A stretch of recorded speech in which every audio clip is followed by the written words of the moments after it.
de la economía. En síntesis, los ganaderos, aquellas personas naturales que desarrollan la cría de ganado en el Beni, son las más allegadas para pertenecer a este régimen especial.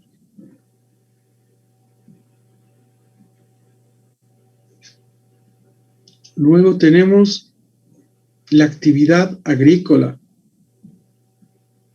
La actividad agrícola es una actividad productora o primaria que obtiene materias primas de origen vegetal a través del cultivo.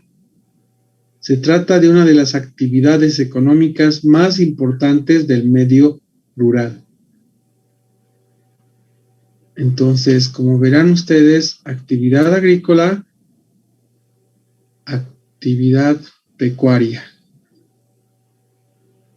Un ejemplo que les podría poner acá es, ustedes conocen los productos que genera la empresa Gloria, que es PIL, ¿no es cierto? Es la productora de leche y que genera los derivados de la leche natural, yogur y todo lo que ustedes ven en el mercado. ¿Quiénes son las personas naturales que se dedican a la actividad pecuaria? Son los proveedores de ese producto a la empresa que lo industrializa. Y fíjense, como respaldo tiene que tener la empresa PIL, de que las personas naturales que se dedican a la actividad pecuaria tienen que tener su NIT y estar registrados en el régimen agropecuario unificado, que les sirve como respaldo para realizar la compra de su producto. No emiten factura, pero sí exige la empresa que estén registrados en este régimen especial. ¿Estamos bien? Entonces, como verán, actividad pecuaria está relacionada con la producción de ganado y la actividad agrícola con lo que significa actividad productora del cual se obtienen materias primas de origen vegetal a través del cultivo, como ser la soya, cebada, trigo, papa, lechuga, es decir, todo lo que está relacionado con la actividad de origen vegetal. ¿Quiénes están excluidos de este régimen? Las personas naturales o sucesiones indivisas y cooperativas agropecuarias, independientemente de la superficie de sus propiedades, que presten servicios a terceros, realizando total o parcialmente una o varias de las actividades que se detallan a continuación, como ser plantas de beneficio, mataderos, ceba intensiva, plantas de incubación, molinos, ingenios, es decir, cuando ya generas empresa de producción, estás excluido de pertenecer al régimen especial, así como almacenes, frigoríficos, silos, plantas de tratamiento de leche, talleres, maestranzas. Es como que decir PIL, ¿no? La empresa del grupo de empresas Gloria puede asumir de que está relacionada con la actividad pecuaria y no podría inscribirse al régimen especial. Primero, ¿por qué? Persona jurídica. Al ser persona jurídica, tiene un alcance de obligaciones tributarias ajenas a lo que significa estar inserto dentro del régimen agropecuario unificado. Entonces, la norma excluye a todas aquellas personas que van a generar empresa y estén relacionadas con estas actividades. Cualquier otra clase de explotación industrial, comercial o de servicio vinculada o no con la actividad agropecuaria. Ese último párrafo encierra a que toda aquella persona natural que pueda generar y desarrollar empresa está excluida de pertenecer a este régimen especial. ¿Cuáles son los requisitos para inscribirse?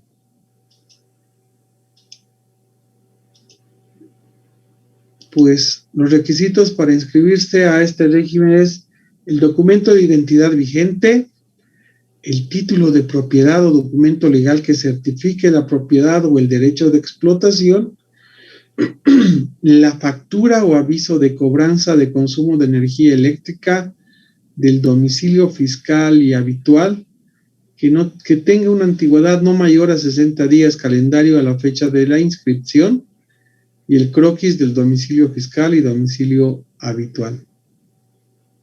Entonces, estos son los requisitos para efectos de inscribirse y obtener el NIP para pertenecer al régimen agropecuario unificado. ¿Cuál es la fecha de vencimiento? La fecha de vencimiento para dar cumplimiento a esta obligación tributaria, el mismo es de pago. Este pago se realiza anualmente y lo deberá realizar hasta el 31 de octubre, presentando el formulario 701 versión 3 y pagando el tributo efectuado con posterioridad al vencimiento de plazo dará lugar al pago de multas y accesorios, es decir, se convierte en deuda tributaria. Yo les he dicho que tomen en cuenta y para la siguiente clase se me van a conseguir 2 resoluciones normativas de directorio, la 10-20-26 y resolución normativa de directorio 10-20-28. La 10-20-26 me establece a través de esa resolución normativa del directorio la actualización de las tablas de las alicuotas para su aplicación y presentación del formulario 701. Y con la 10-20-28 ustedes se darán cuenta que la Administración Tributaria dispone la ampliación para el pago de esta obligación tributaria, no hasta el 31 de octubre, sino que lo amplía hasta el 31 de diciembre 2020. Entonces, para poder realizar el taller de este régimen, entonces previamente se me van a conseguir la resolución normativa de directorio 10-20-28 y la resolución normativa de directorio 10-20-26 para poder desarrollar la siguiente clase, el taller práctico de aplicación de este régimen. ¿Estamos bien?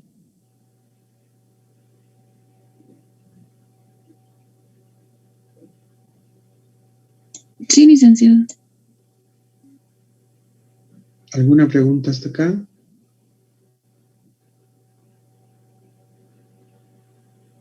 Bien. Licenciado, buen día. Sí. Licenciado, ¿podría explicarnos el escenario 3 del ejercicio que nos dio del taller, por favor? El escenario 3, el último. el que les he mandado por Classroom. Sí, licenciado, por favor. Ese caso no entendí muy bien. Solamente había que analizar, 3 escenarios se presentaban y dentro de esos escenarios tenías que tener como respaldo la resolución normativa directorio 10-33-16 en su anexo, verificar el escenario para efectos de emitir el formato que les había indicado cómo analizar.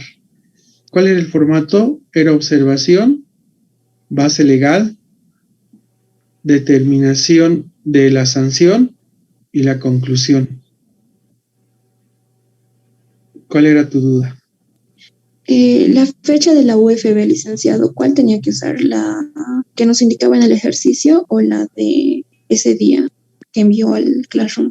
A ver, si tu duda está ahí, siempre ustedes tienen que especificar respecto a la proyección de la sanción. La sanción la van a especificar en UFBs, ¿no es cierto? Si yo le especifico la sanción en UFB, pues no coloco ninguna fecha porque tengo que yo reexpresar en bolivianos en la fecha que realice el pago de la sanción.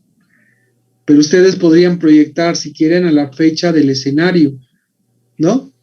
Pero tomando en cuenta en la redacción como observación que la reexpresión, por decirles, dame un ejemplo, a ver, de un incumplimiento a deber formal. ¿Cuánto es la sanción por no presentación de la declaración jurada?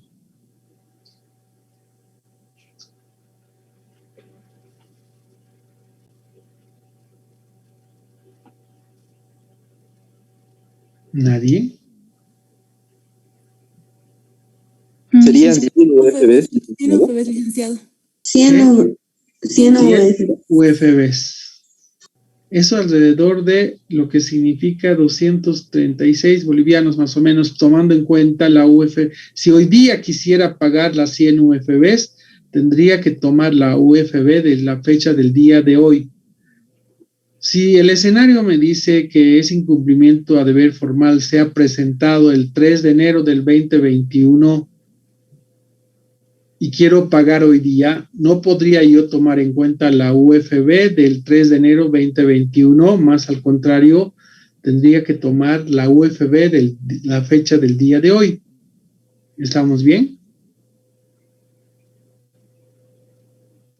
Entonces, cuando determinamos la sanción, lo único que le estamos indicando a la persona es que, de acuerdo al numeral y al rubro en el cual hemos identificado, de acuerdo al escenario, la sanción en UFBs, y podría yo proyectar a la fecha en la cual estoy realizando el taller, ¿sí? Haciendo notar de que ya expresado en bolivianos para su pago de la sanción, por decirles 19 de mayo del 2021 sería de bolivianos, pero tomando en cuenta la UFB del 19 de mayo. Como verán ustedes, el momento que calculamos el adeudo tributario, normalmente tomamos como parámetro lo que significa la fecha del día del pago.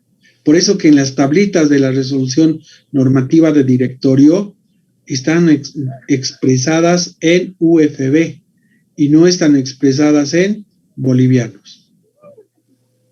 ¿Estamos bien? Licenciada, entonces, según el caso 3, se retrasaba 3 días en 1 y 7. Eso no contaba, teníamos que sí o sí tomar el día lunes, la UFB del día lunes. Sí, sí. No puedes pagar sábado, ni puedes pagar domingo, ni puedes pagar días feriados porque la administración tributaria no atiende. Por ende, solamente son días hábiles en los cuales podrías tú efectivizar el pago de la sanción. Está bien, licenciada, es que pensé que como se había retrasado 3 días, ese día de esos 3 días nomás se contaban, no todo. No, te sirve como un parámetro, por eso hemos puesto en el modelito la sanción la sanción expuesta en UFBs.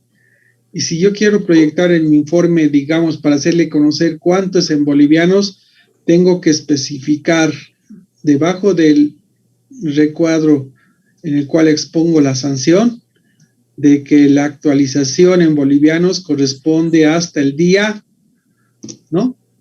Pero para que tenga idea, digamos, la persona en cuánto representa la sanción en UFBs, porque no es lo mismo decirle 100 UFBs que decirle 236 bolivianos, ¿no es cierto? Entonces, es lo que tiene que verificar el dueño de la empresa, la persona que contrata mi servicio. ¿Ok? Está bien, sí, licenciado, muchas gracias. Bien.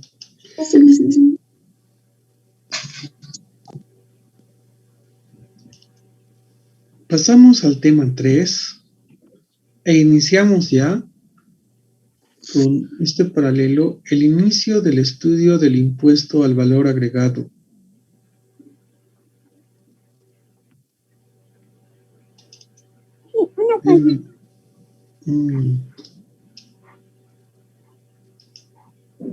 Entonces, analizamos el IVA impuesto al valor agregado. Colocan como tema 3, impuesto al valor agregado.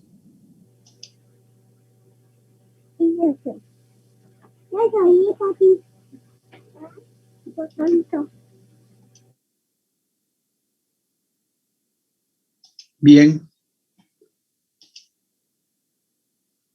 Es importante para nosotros la base legal. ¿Qué nos respalda para estudiar y aplicar este impuesto?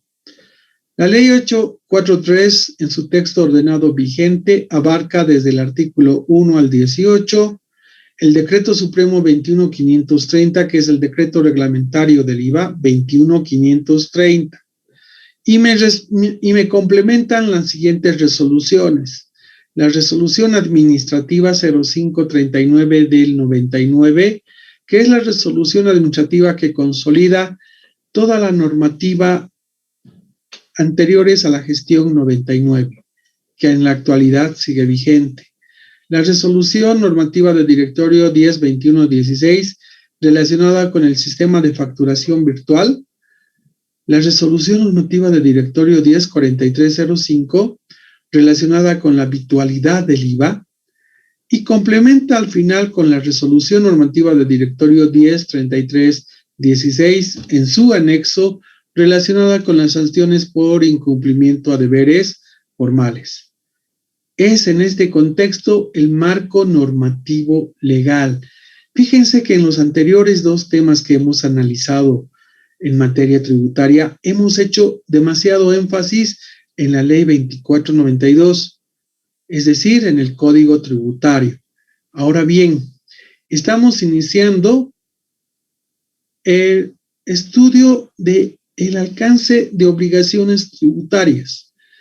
Y para nosotros analizar las obligaciones tributarias que están alcanzadas, todas aquellas personas, sean naturales o jurídicas, que desarrollan actividad económica, fíjense qué me indica la base legal.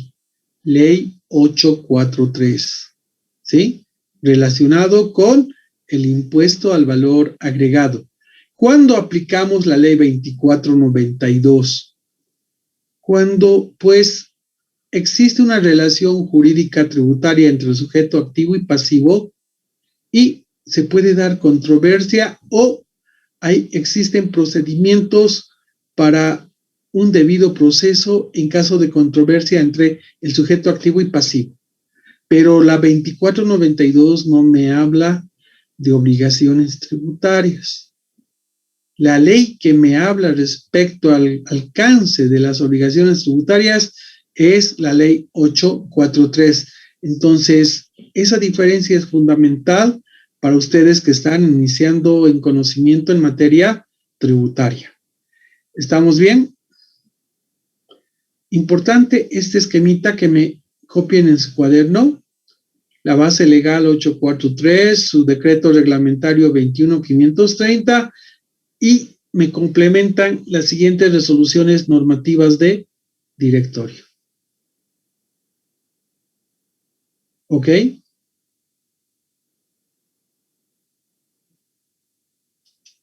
Bien. ¿Cuáles son las características del IVA? El impuesto al valor agregado es el impuesto más importante a nivel mundial. ¿Por qué? Porque se aplican en la mayor parte de los países. En Bolivia es uno de los impuestos de mayor recaudación y se vincula a todo tipo de empresa que desarrolla actividad económica. Como verán, siempre les decía yo, si desarrollo o invierto o hago un emprendimiento para desarrollar una actividad económica, mínimamente voy a estar alcanzado por las cuatro principales obligaciones tributarias, como son el IVA, el IT, el RCIVA y el IUE.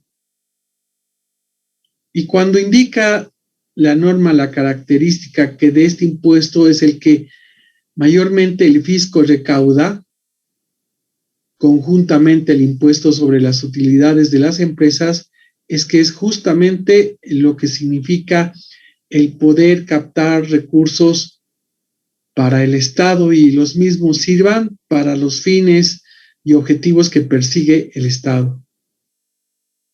Asimismo, es un impuesto indirecto, eso en su cabecita, es una característica principal de este impuesto o de esta obligación tributaria. Es un impuesto indirecto porque recae en los consumidores finales de los bienes y servicios y no sobre los sujetos pasivos del impuesto. ¿Alguien me puede explicar este acápite?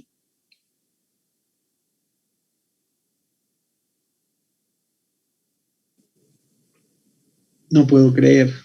Licenciado, ¿puedo explicarlo yo? Licenciado, ¿podría participar? Yo, A Lice. ver, vamos. ¿Me abren pantalla? Ay, rayos. Vamos. Está bien, licenciado. Dice que es un impuesto indirecto porque no Luciana lo va a pagar. Soto, ¿no? Sí, Luciana Soto. Ok. El IVA es un impuesto indirecto porque no lo termina pagando, digamos, la empresa, quien ha prestado el servicio, tal vez la persona natural que ha vendido el objeto, sino el consumidor, el que está comprando, el que va a comprar ese servicio, ya porque en el precio viene incluido el IVA. Por eso yo considero que lo dicen indirecto. Ok, estamos bien con tu concepto. Fíjense que la norma indica que el IVA tiene que ser incluido por dentro para efectos de generar el precio de venta. Entonces, ¿qué significa aquello? Que el sujeto pasivo de este impuesto no es la empresa, más al contrario, es el comprador. Fíjense lo que ha pasado últimamente y un poquito que se ha congelado en el Senado su tratamiento. El impuesto por prestación de servicios o mejor dicho, por importación de servicios a través de sistemas digitales, ¿no? El claro ejemplo era, si yo soy usuario de Netflix, ¿quién va a pagar el impuesto? ¿Netflix o el usuario? ¿Y saben qué? Es simple y llanamente un análisis tan sencillito, porque yo escucho de los especialistas en materia tributaria que detallan la técnica, pero el hecho de que solamente ustedes vean como característica de que si está afectando IVA, pues siempre lo va a pagar el consumidor final. Pero si el proyecto de ley dijera que se incorpora dentro del objeto del impuesto a las transacciones, las importaciones por servicios a través de sistemas digitales, ahí cambia la figura porque el impuesto a las transacciones es un impuesto directo, es decir, lo paga el sujeto pasivo. Pero si ustedes han curioseado un poquito y han leído el proyecto de ley, indica que se modifica, ¿sí? O se incorpora en el numeral 2, es dentro del objeto del impuesto al valor agregado, la importación de servicios a través de sistemas digitales. Estoy incorporando en el alcance del IVA este componente, esta relación contractual, que cuando me aparece por internet, a través de WhatsApp, algún usuario, alguna persona que me ofrece, ya sea un bien o una prestación de servicio, entonces estaría en la obligación y estaría alcanzado por el IVA.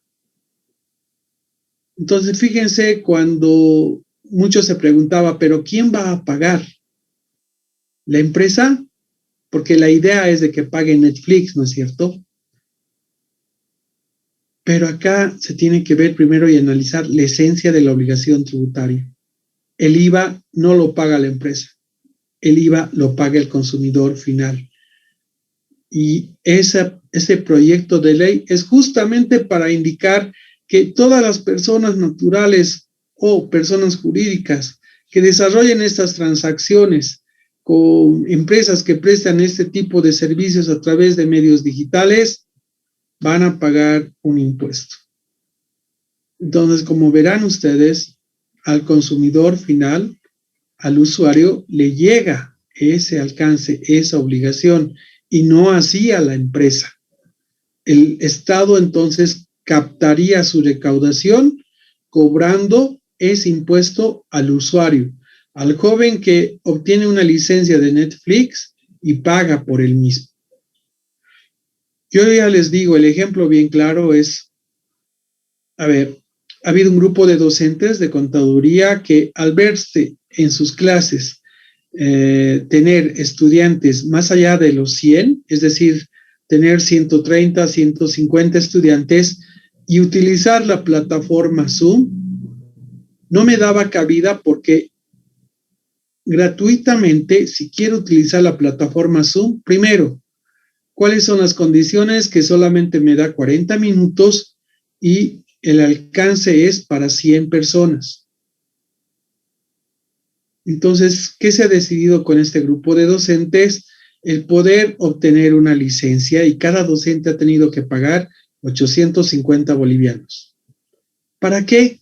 Para dar primero, para darse comodidad al docente respecto a la utilización de esta plataforma y segundo, no perjudicar al estudiante. Es decir, ¿se dan cuenta ustedes? Ahorita somos como que 138 personas que estamos en la plataforma. Y hubiera sido un concurso de que el que entra más temprano, pero hasta los 100 son los que van a pasar clases. ¿Y qué pasa con los otros 38 estudiantes? Entonces, se ha tenido que obtener una licencia. Y fíjense, al obtener una licencia, hay un representante legal de esa empresa en Bolivia. Y ese representante legal es el que nos ha extendido la factura.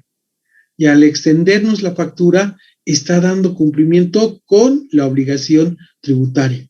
Por eso que es medio complicado a veces, sin haber hecho los estudios previos correspondientes y analizando cada escenario, ¿no? Porque si ustedes quieren un poquito pinchar y curiosear, váyanse al portal de la Entidad de Servicios de Impuestos Nacionales de Chile y comparen con el proyecto de ley respecto al alcance, el detalle de objeto y alcance de los escenarios que indica el proyecto. Y se van a dar cuenta que casi son similares los escenarios que en Chile se tiene. En Chile se cobra, hay un alcance tributario del mismo. Pero ¿cuál es la gran diferencia? Es decir, cultura tributaria, un poquito que ahí no comprendemos a veces, ¿no? Porque la idiosincrasia de nuestra gente es, no quiero pagar impuestos. Pero no se dan cuenta que al pagar impuestos significa lo que ahora nos está sucediendo, ¿no? Tener hospitales, tener asistencia médica, tener profesionales médicos. Entonces, esa es la finalidad cuando se recauda impuestos. Entonces, bien importante primero analizar la obligación tributaria para contextualizar y poder explicar recién si ese impuesto va a afectar a quién, al sujeto pasivo o va a afectar al consumidor final. También tienen que tomar en cuenta ustedes que, digamos, la corporación Netflix no tiene una sucursal en Bolivia. Su relación a través del satélite para efectos de prestar el servicio correspondiente. Entonces, como verán, es un escenario muy delicado, por eso que un poquito que ha retrocedido el órgano ejecutivo y el órgano legislativo para poder analizar y poder poner en vigencia este alcance y incorporando dentro de esta obligación tributaria. Asimismo, una de las últimas características es de sencilla recaudación y fiscalización, donde la administración tributaria puede efectuar controles cruzados entre los débitos declarados por los vendedores y los créditos fiscales utilizados por los compradores. ¿Qué significa el poder efectuar controles cruzados? Saben ustedes bien que los libros fiscales, tanto el libro de compras y ventas, se presenta a la administración tributaria mediante el portal. Y al yo remitir por el portal esa información, la administración tributaria está captando esa información, está incorporando en su base de datos. Y cuando decimos que es de sencilla recaudación y fiscalización, pues se presupone que en una relación contractual hay un vendedor y un comprador. Pero, ¿qué pasa con la administración tributaria? A ver, un ejemplo les doy para que me entiendan un poquito aquello.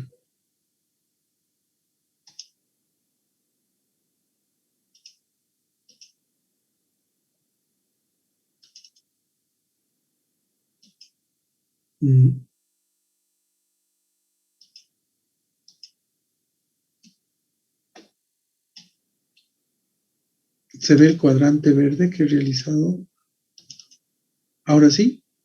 Sí, licenciado, se ve. Ok, fíjense en una relación. A ver, ¿cuál es el ejemplo para que me entiendan ustedes y por qué es bueno entender de que se tiene facilidad en su aplicación de fiscalización? Tenemos una persona,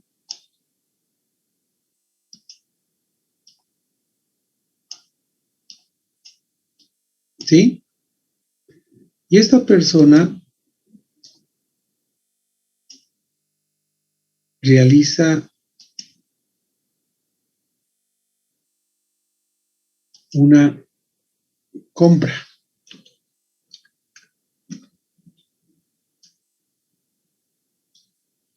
Y vamos a presuponer que realiza esa compra a una persona jurídica.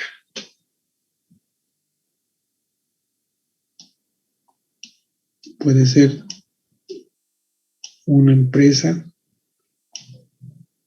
Pero esta empresa, ¿cuál es la relación contractual que desarrolla? La venta. Venta. Un poquito les voy adelantando en esto del IVA. ¿Por qué? Porque esa es la relación en esta obligación tributaria. Compra-venta, compra-venta. ¿Sí? Fíjense esa relación. Este es el sujeto que compra ya sea un bien o compra un servicio a una empresa. ¿Sí? Y la empresa vende. Entonces, las relaciones de compra y de venta. Pues cuando ustedes han contabilizado en contabilidad básica, la empresa vende una computadora. Entonces, en una venta les han indicado y capacitado de que se debe contabilizar por efectos IVA el débito fiscal. Y el comprador, que tiene como respaldo la factura, tiene que contabilizar el crédito fiscal. Ahora bien, cuando la característica indica de que se pueden hacer controles cruzados, entonces aquí aparece un tercero. Y ese tercero es la administración tributaria. La administración tributaria, ¿por qué? Porque la administración tributaria está encargada, ¿se acuerdan del artículo 100 que decía? La administración tributaria está encargada de controlar, verificar, fiscalizar e investigar. Esas son las facultades que tiene la administración tributaria. Entonces, lo único que hace y aquí para que me entiendan, impuestos nacionales. Impuestos nacionales. ¿Por qué coloco como administración tributaria impuestos nacionales? Porque el IVA tiene jurisdicción para que controle, verifique y fiscalice a impuestos nacionales. No lo va a realizar la Aduana Nacional de Bolivia, tampoco los gobiernos municipales ni los departamentales, sino tiene tuición y jurisdicción de control de esta obligación tributaria, impuestos nacionales. ¿Y qué hace impuestos nacionales? Verifica como control cruzado de que existe una persona que ha comprado y existe una empresa que ha vendido. Entonces, la venta está respaldada por la factura, ¿sí? Y esta factura emitida por venta significa débito fiscal. El primer día de ingresar al análisis de este temario es que, ¿qué es débito fiscal? ¿Qué significa débito fiscal? Saldo a favor del fisco. Su traducción de débito fiscal es saldo a favor del fisco. ¿Y qué pasa cuando compro? Se genera crédito fiscal. ¿Y qué significa crédito fiscal? Saldo a favor del contribuyente. Entonces, cuando la empresa vende, emite la factura, ¿no es cierto? El comprador se va a descargar con esta factura. Pero echa la ley, echa la trampa. ¿Por qué? Porque hay otras personas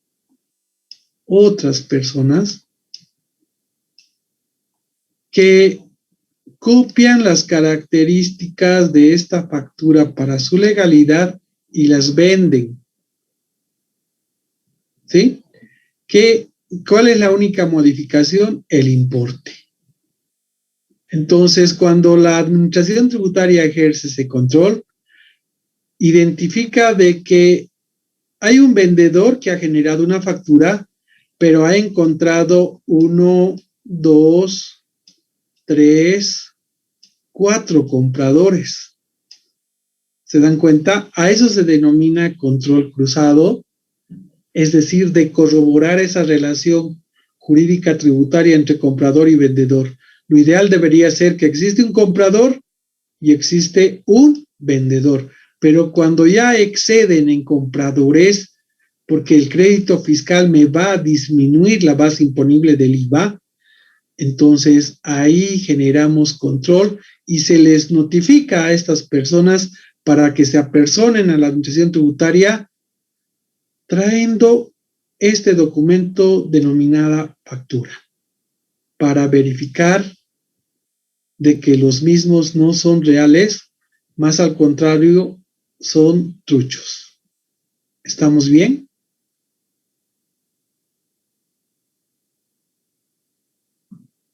¿Estamos bien? Sí, licenciado. Sí, licenciado. Entonces, de eso se trata cuando decimos que es de sencilla recaudación y fiscalización por parte de la administración tributaria. Vamos a quedar aquí para la siguiente clase. Quiero que me lean la ley 843. ¿Desde qué artículo hasta qué artículo? Del 1 al 18. Desde el artículo 1 hasta el artículo 18. ¿Estamos bien? Está bien, licenciado. Y me tienen que conseguir la resolución normativa de directorio 10-20-28 y 10-20-26. ¿Alguna pregunta?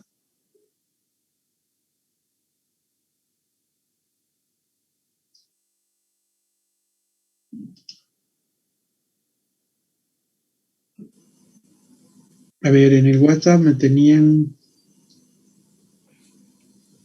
Licenciado, ¿por qué dice que no se emitirá factura, entonces no habrá crédito fiscal? No sé a qué refería la pregunta. Licenciado, ¿qué pasa cuando una persona tiene crédito fiscal pero no lo puede utilizar el saldo? En esa pregunta, cuando obtiene crédito fiscal y no lo puede utilizar, la norma no me indica en ningún acápite el ajuste correspondiente, de tal manera que eso ya vendrá de un análisis interno, el reajuste sin incidir en la exposición de la información financiera. El ejemplo más claro que se verifica en esta situación o en este escenario son las empresas mineras, es decir, aquellas personas jurídicas dedicadas a la actividad minera que como su actividad íntegramente es exportación y no generan su venta dentro del mercado interno, es que las mismas van acumulándose crédito fiscal que no coadyuva para efectos de poder compensarse con el débito fiscal. Por ende, se va acumulando y distorsiona un poquito la exposición de la información financiera. Pero es la empresa la que decide tomar los ajustes correspondientes para que no haya incidencia en la exposición, pero sin afectar la materia tributaria. ¿Estamos bien? Otra pregunta me decían, licenciado, el pago del tributo omitido sería que no canceló más lo que no canceló actualizado en UFBs. Este temario lo vamos a ver con los talleres que vamos a desarrollar concernientes al impuesto al valor agregado y vamos a incorporar un subtemario que es el cálculo de la deuda tributaria. De todas maneras, tiene razón su compañera. Cuando hablamos de deuda tributaria, significa tributo omitido más mantenimiento de valor más interés más la sanción por tributo omitido actualizado. Ok, ¿alguna pregunta más? Licenciado, disculpe, es sobre el Classroom. Nos dio clase hasta las 7, pero en el Classroom sigue diciendo 10:40. No hay problema, porque me van a presentar hasta las 7. Yo solamente voy a tomar en cuenta la fecha y la hora que me han presentado. Claro que me va a decir presentado con retraso, ¿no es cierto? O presentado fuera de tiempo. Pero como yo les he dado el alcance hasta las 7, no hay ningún problema con aquello. A ver, ¿cuál es la intención de los talleres? Que me los hagan. Lo más importante para mí es que los desarrollen, ¿no? O sea, el estudiante que no lo ha desarrollado se va a quedar de brazos cruzados y va a decir, pues, qué pena, se venció el tiempo, por ende no lo voy a hacer.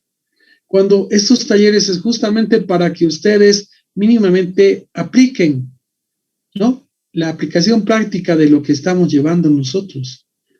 Y de los escenarios que les he dado yo es justamente para que ya vayan preparándose de lo que significa mínimamente de que cuando ustedes que están estudiando contaduría pública, ¿no? Al ejercer su profesión, observen alguna instancia, sepan mínimamente cómo debería yo generar un informe para hacerle conocer a esa persona que ha contratado mis servicios. Un poquito que ya estamos ingresando a prepararnos para prestar un servicio profesional cuando ustedes tengan el título e inclusive no lo tengan el título, ¿sí? Entonces, es el modelo y más que todo piensen ustedes en que tienen que estar preparados para desarrollar redacción, porque el auditor genera informes. Y los informes no simplemente no son tablitas ni son cuadritos, es redacción. Pueden generar ustedes una tablita y a esta tablita hacerla hablar mediante su redacción. Entonces, es el motivo, ese es el fundamento por el cual se les remite a ustedes los talleres prácticos para que en casa analicen. ¿Se podría hacer en clase? Sí, pero nos lleva más tiempo aquello, de tal manera que ustedes puedan analizar, investigar, profundizar, y más que todo, a mí me interesa que lo hagan. Es como la inquietud de su compañera, ¿no es cierto? La primera duda que se le ha venido es, licenciado, la UFB, ¿vamos a tomar la fecha del escenario a la fecha que hemos hecho el ejercicio o cómo hacemos? ¿Cómo presentamos esta situación? Entonces yo le decía, si no reexpresamos en bolivianos, simple y llanamente observamos, determinamos, generamos fundamentos de derecho, que es la consistencia legal, para generar la conclusión. Porque la conclusión va a consolidar la observación, fundamento de hecho, y la consistencia, fundamento de derecho. Es decir, el dónde dice. Es bien importante esto porque saben que cuando aplicamos auditoría, normalmente ¿a quién estamos observando? A la empresa. Pero la empresa tiene colegas que desarrollan todo este trabajo. Y cuando observamos, el colega nos va a preguntar, está bien la observación que están realizando, pero ¿dónde dice esto que observan? Entonces, para evitarnos que nos pregunten el dónde dice, mi trabajo ya lo hago más completo, especificando normativa tributaria. es decir, norma legal que respalda mi observación. Nos estamos preparando para eso. ¿Estamos bien?